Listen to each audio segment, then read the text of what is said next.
देश के रक्षा मंत्री राजनाथ सिंह ने आज पार्लियामेंट के अंदर ऑपरेशन सिंदूर पे बयान दिया है। हमने भी नतीजा दिखाया, हमने घर में घुस के मारा। तो जब इतने तजुर्बेकार नेता ऐसी बात कर देते हैं जिसका कोई मतलब नहीं होता, तो उस पर चर्चा ज़रूरी हो जाती है। कि ये बताइए कि कितने हवाई जहाज गिरे इंडियन एयरफोर्स के, हमारा क्या नुकसान हुआ। ये जो ऑपोजिशन है वो ये पूछ रही है कि 6-7 मई की रात को जो एयर बैटल हुआ था उसमें हमारे क्या जहाज़ गिरे, क्या हुआ, वो बताइए। 1:05 पे इन्होंने कार्रवाई शुरू करी और आधे घंटे के अंदर अंदर 1:35 पे जो हिंदुस्तान के डायरेक्टर जनरल मिलिट्री ऑपरेशन थे, आर्मी के बड़े अफसर, उन्होंने फ़ोन कर दिया पाकिस्तान के डीजीएमओ को बोलने के लिए कि देखिए हम बात को और बढ़ाना नहीं चाहते। अगले दिन उनकी एयरफोर्स आई और हमारी मिलिट्री इंस्टॉलेशंस पे उन्होंने धावा बोला। इंडियन एयरफोर्स ने माना कि ये लड़ाई करना चाहते हैं, पर हमने कुछ नहीं किया। एक बहुत बड़ी चीज़ होती है जिसको हम बोलते हैं इलेक्ट्रॉनिक वॉरफेयर, जो जैमिंग होती है।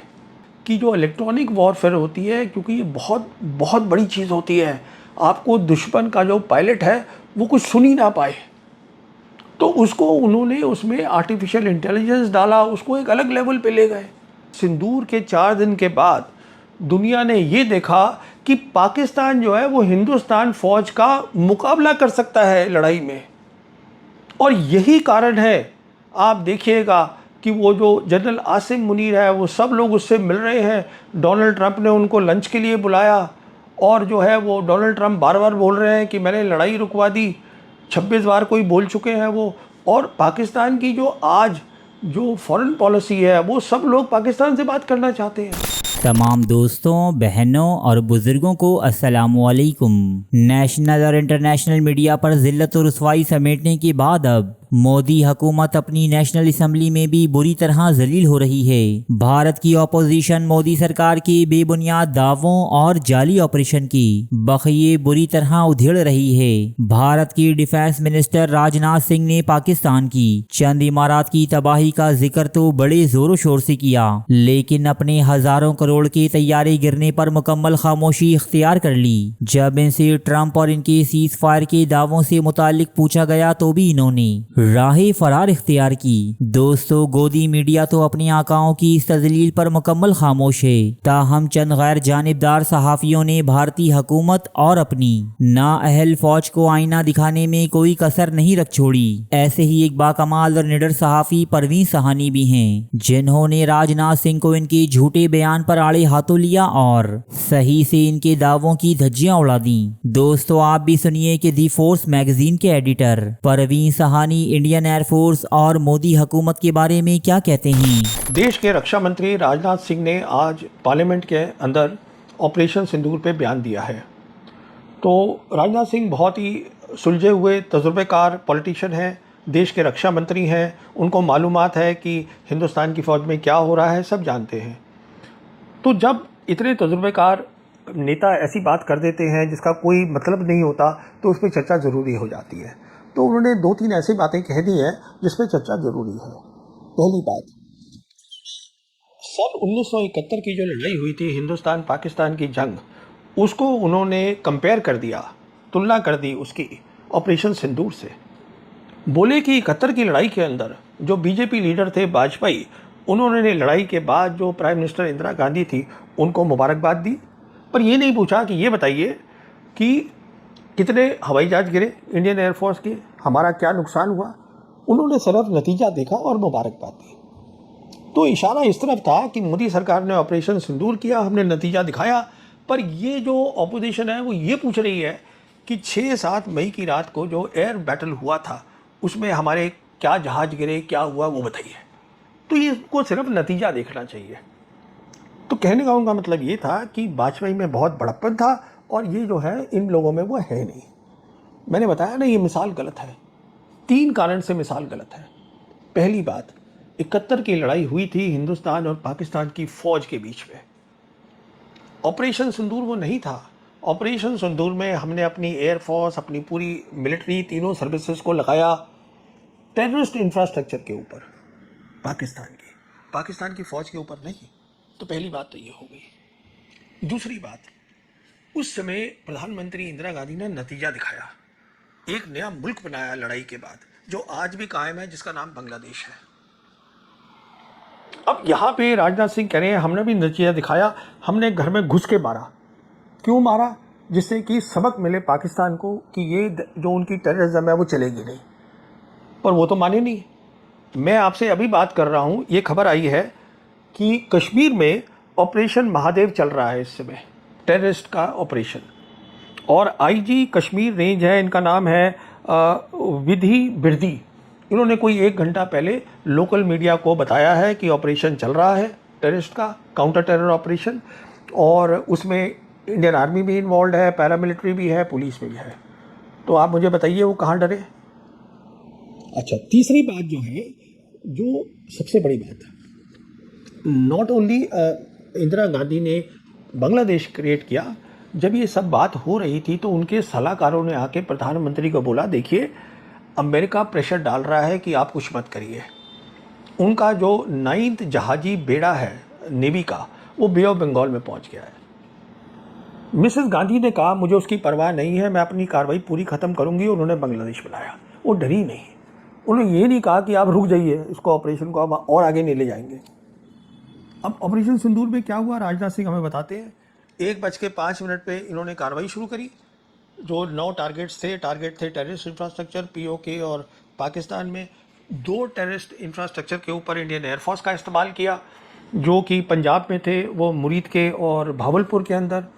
और आधे घंटे के अंदर अंदर 1:35 पे जो हिंदुस्तान के डायरेक्टर जनरल मिलिट्री ऑपरेशन थे, आर्मी के बड़े अफसर, उन्होंने फ़ोन कर दिया पाकिस्तान के डीजीएमओ को बोलने के लिए कि देखिए हम बात को और बढ़ाना नहीं चाहते। तो आप बात भी नहीं बढ़ाना चाहते। और ये पहली बार नहीं हुआ है, ये पहले भी हुआ है, 2016 में भी यही हुआ था।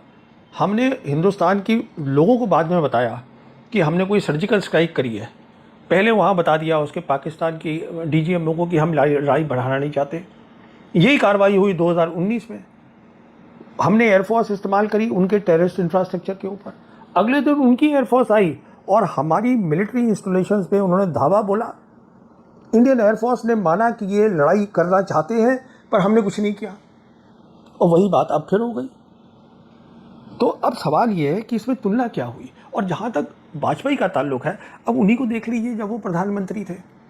2001-2002 में उन्होंने ऑपरेशन पराक्रम करा, पूरी हिंदुस्तान की फ़ौज को लगा दिया वहाँ पर, पाकिस्तान की जाइए आप बॉर्डर पे बैठ जाइए, जाके लड़ाई होगी। अब मई 2002 में कालू चक की किलिंग हुई कश्मीर के अंदर, जम्मू में, और उसके बाद प्रधानमंत्री ने अपने शायराना अंदाज में बोल दिया कि अब आर पार की लड़ाई होगी। तो लोगों को लगा अब ये लड़ाई तो ये लड़ेंगे। यहाँ पे खलबली मच गई।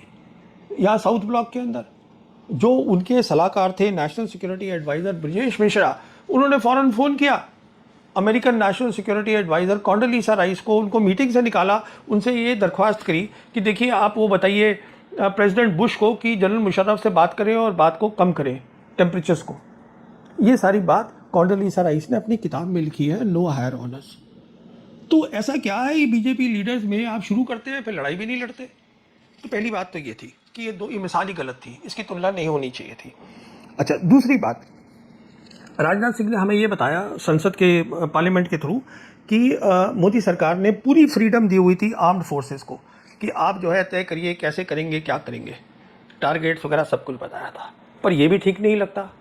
हम जानते हैं कि इंडोनेशिया में जो हमारे नेवी के एडवाइज़र हैं शिव कुमार, उन्होंने एक सेमिनार में बताया कि हाँ हमारे प्लेन्स गिरे हैं इंडियन एयरफोर्स के, और वो इसलिए गिरे हैं क्योंकि उनके पास पॉलिटिकल हिदायत थी कि आप जो है पाकिस्तान के एयर डिफेंस सिस्टम्स और मिलिट्री इंस्टॉलेशन पे नहीं करेंगे कुछ भी। सबको मालूम है जब भी कोई एयरफोर्स कार्रवाई करती है सबसे पहले दुश्मन के एयर डिफेंस सिस्टम को टारगेट करती है, क्योंकि सबसे बड़ा खतरा वहाँ से होता है।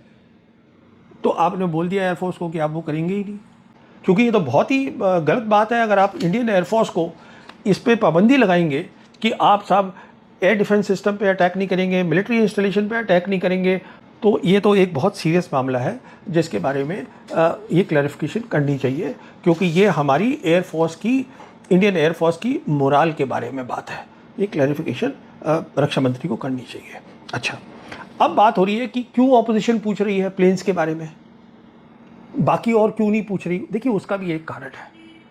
कारण ये है, अब जैसे बहुत सारी रिपोर्ट्स आ रही हैं यहाँ पर कि जो हमने कमज़ोरी देखी थी सिंदूर में, अब हम उस सबको भर रहे हैं। जो चीज़ें हमें चाहिए, कुछ हमें गन्स चाहिए, कुछ हमको ड्रोन्स चाहिए, वो सब करो, आप भर लीजिए, 6 महीने में आप रेडी हो सकते हैं। पर जो एयरफोर्स है उसको बहुत वक्त लगेगा रेडी होने के लिए। उसका कारण क्या है कि जैसे कि पाकिस्तान एयरफोर्स ने अपना एक ब्रीफिंग दी थी अगले दिन, जिसमें बताया कि अब हमारा एक सिस्टम है जो कि मल्टी डोमेन ऑपरेशन है, उस तरीके से हम अब ये काम कर रहे हैं, क्योंकि अब जो मिसाइल्स होती हैं वो दूर की मिसाइल्स होती हैं, उसमें नज़दीक की नहीं होती, उसको बोलते हैं हम बियॉन्ड विजुअल रेंज मिसाइल्स। तो उसके पीछे एक बहुत बड़ा सिस्टम होता है, हार्डवेयर होता है, सॉफ्टवेयर होता है, जो उसको मदद करता है उस मिसाइल को। तो पहले तो वो हार्डवेयर और सॉफ्टवेयर को इकट्ठा करना, उसमें वक्त लगता है कि वो ठीक आप ला रहे हैं। उसके बाद फिर ज़रूरत होती है ट्रेनिंग की, सालों की ट्रेनिंग होती है। ये काम अचानक नहीं हो जाता, इसलिए एयरफोर्स जो है हिंदुस्तान और पाकिस्तान के बीच में जो ये करेगी वो बहुत इंपॉर्टेंट होगा और उसमें वक्त लगेगा ट्रेनिंग का। तीसरी बात, एक बहुत बड़ी चीज़ होती है जिसको हम बोलते हैं इलेक्ट्रॉनिक वॉरफेयर, जो जैमिंग होती है कि आप दूसरे का जो है वो सिस्टम को जैम कर दें, उसको पता ही ना चले कि कोई हुक्म ही नहीं आ रहा है, कम्युनिकेशन नहीं हो रही है। हमने देखा था 2019 में बालाकोट में कि पाकिस्तान एयरफोर्स के पास अच्छा इलेक्ट्रॉनिक वॉरफेयर थी। उसके बाद हमको ये भी पता होना चाहिए और होगा पता कि 2020 में उन्होंने एक सेंटर खोला जिसको बोलते हैं centre of artificial intelligence and computing. Pakistan air force ने उसकी मदद करी चीन की फ़ौज ने, और वो इसलिए था कि जो इलेक्ट्रॉनिक वॉरफेयर होती है, क्योंकि ये बहुत बहुत बड़ी चीज़ होती है, आपको दुश्मन का जो पायलट है वो कुछ सुन ही ना पाए, तो उसको उन्होंने उसमें आर्टिफिशियल इंटेलिजेंस डाला, उसको एक अलग लेवल पे ले गए। तो कहने का मतलब ये है, देखिए हम चाहते हैं कि इंडियन एयरफोर्स बहुत अच्छी हमारी कर सकती है, पर सवाल ये है कि इसके बारे में पता करना ज़रूरी है। कोई ब्रीफिंग नहीं दी गई हिंदुस्तान की साइड से।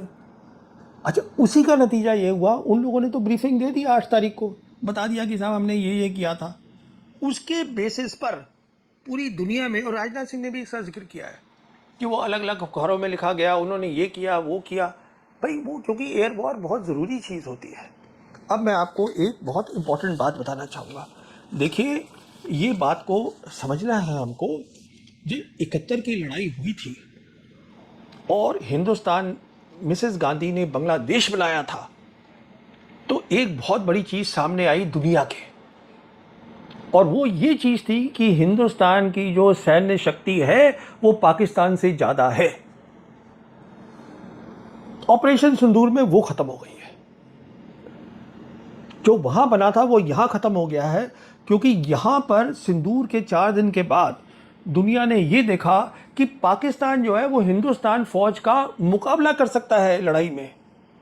और यही कारण है, आप देखिएगा कि वो जो जनरल आसिम मुनीर है वो सब लोग उससे मिल रहे हैं।